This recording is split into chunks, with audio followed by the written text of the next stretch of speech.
Al-mahiru bil-Qur'ani ma'as safaratil kiramil bararah, yang mahir dalam membaca Al-Quran, nanti di hari kiamat dia bersama malaikat safara kiram bararah. Terus ya Rasulullah, gimana keadaan yang berbata-bata itu, gimana? Walladhi yatata'ta'u fi wa huwa alaihi syaq lahu ajran. Barang siapa yang membaca tapi masih berbata-bata dalam bacaannya, bukan dosa, justru 2 pahala. 1 karena dia mau baca Al-Quran, kedua karena ada berbata-bata, kesulitan dalam membaca. Allah menghargai kesulitan, Allah berikan pahala. Berarti tidak ada rugi sama Al-Quran.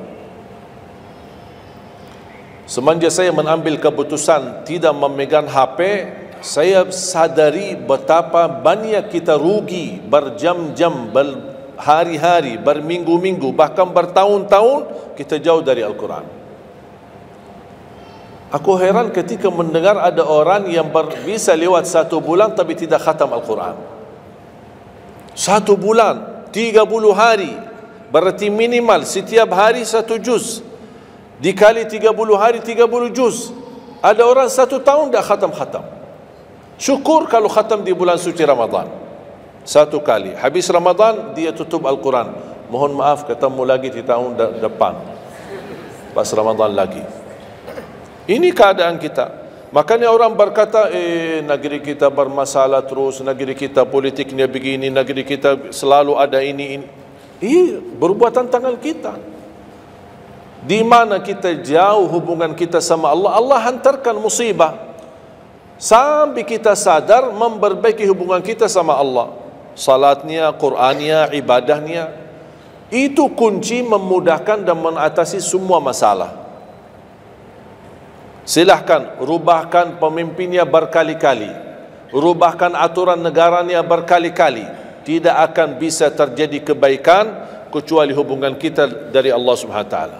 Semakin baik hubungan kita, semakin dekat, Allah yang urus.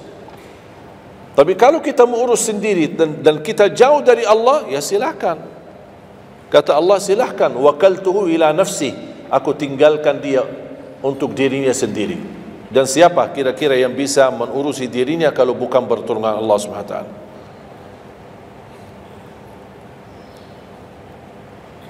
Jangankan bisa khatam Al-Quran dalam 30 hari, jangan 1 juz dalam 1 hari, 30 hari bisa dikhatam dalam waktu 10 jam. Saya pernah tes, menghitungkan waktu, bawa alarm, membaca dari subuh sampai zuhur. Tiba waktu zuhur, saya stop alarmnya, saya lanjut lagi habis zuhur. Sampai asar, lanjut lagi habis asar, lanjut sampai maghrib. Berapa saya habis khatam 30 juz? Bagi orang yang lancar bacaannya, tidak berbata-bata, bacaannya lancar, hurufnya jelas, tajwidnya bagus, tidak terlalu cepat, standar, sebagaimana bacaan tadi salat Isya, itu namanya standar, hadar, tapi disempurnakan tajwid, tidak boleh cepat dan tidak boleh terlalu lambat.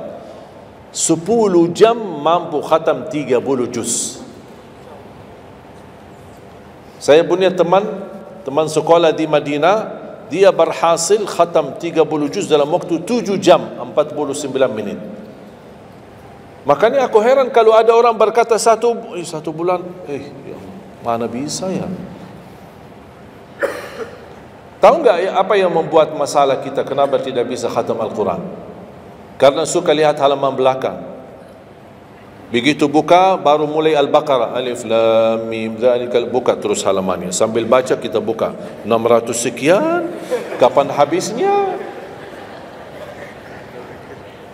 Hudan lil muttaqin, sadaqallahul azim. Sudah langsung sadaqah karena sudah merasa berat.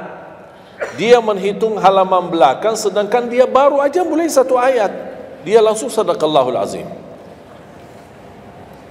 Syaitan tidak mungkin dan tidak senang melihat kita sering membaca Al-Quran.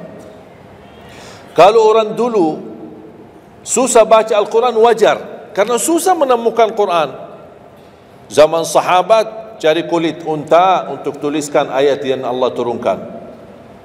Ada potongan ayat di Sayyidina Utsman, ada potongan ayat di Sayyidina Abu Bakar, ada potongan ayat di sana sini.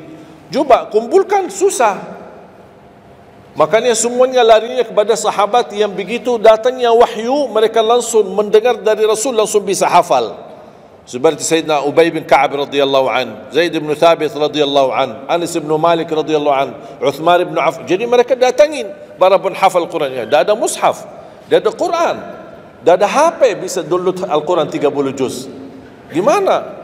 Tapi mereka tidak pernah tinggalkan Al-Quran. Bahkan ada di antara sahabat yang setiap malam tahajudnya khatam 30 juz dalam satu tahajud.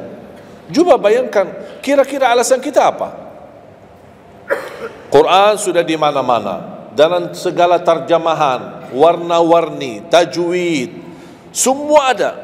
Yang bagus, yang besar. Maaf, mata saya, ada yang besar, ada segede meja ini, ada. Susah menemukan, alhamdulillah HP bisa sekarang isinya 30 juz, bisa dibawa kemana-mana, dah usah pusing mencari Al-Quran. Semua kemudahan, semestinya kita mampu mengalahkan sahabat Rasul, karena kita semua fasilitas ada. Apa yang kita mau bilang sama Allah?